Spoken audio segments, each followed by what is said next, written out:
Tapi tugas kita adalah berusaha sampai titik terakhir. Sebagaimana Nabi Nuh alaihissalam kepada putranya. Ya bunayyarkab ma'ana.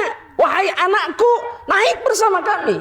Usaha terakhir yang diberikan oleh Nuh alaihissalam, padahal putranya sudah jelas-jelas kufur, mengingkari Allah, dan kemudian memilih untuk tidak ikut ke atas bahtera.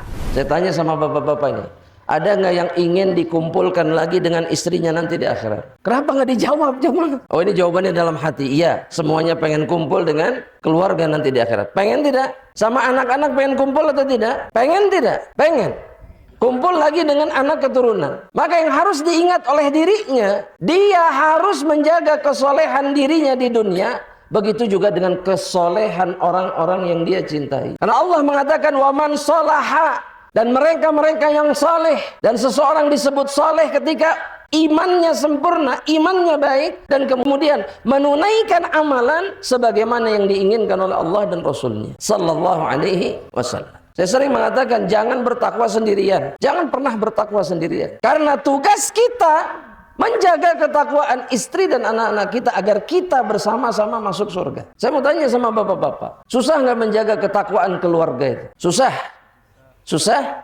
Ini ijma' bapak-bapak semuanya? Susah? Susah-susah gampang atau gampang-gampang susah? Susah-susah-susah.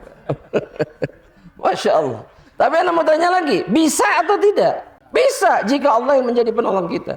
Tapi anak gagal loh Ustaz, anak nggak bisa. Kalau sampai detik terakhir kita tidak bisa, itu ketetapan Allah. Tapi tugas kita adalah berusaha sampai titik terakhir. Sebagaimana Nabi Nuh alaihissalam kepada putranya. Ya bunayyarkab ma'ana.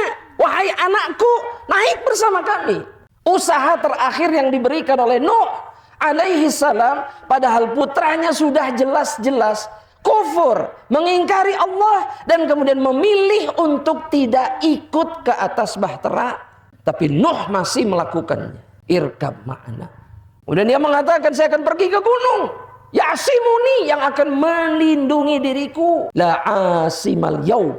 Tidak ada yang bisa melindungimu hari ini. Maka ini yang harus kita lakukan. Dan jangan pernah meninggalkan Allah, meninggalkan isti'anah kepada Allah subhanahu wa ta'ala. Minta tolong terus. Karena hati istri kita, hati anak-anak kita ada di tangan siapa? Ada di tangan Allah Rabbul Alamin. Karena bapak-bapak ini pemimpinnya, bukan ibu-ibu. Nanti di akhirat yang akan dikejar sama Allah, yang akan dituntut sama Allah, lebih berat dengan tuntutan yang jauh lebih berat adalah bapak-bapak. Maka lakukan kewajiban itu sebaik mungkin. Ya, jangan mundur selangkah pun. Karena banyak bapak-bapak hari ini tuh mundur terus kalau melawan anaknya. Banyak bapak-bapak yang mundur terus kalau menghadapi istrinya. Kenapa mundur? Siapa pemimpinnya? Dan apa yang akan kita katakan kepada Allah ketika Allah meminta pertanggungjawaban kita atas tugas yang kita gagal melaksanakannya? Ya, siap ditanya sama Allah?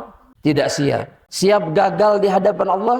Tidak siap juga. Maka tunaikan tanggung jawabnya hari ini.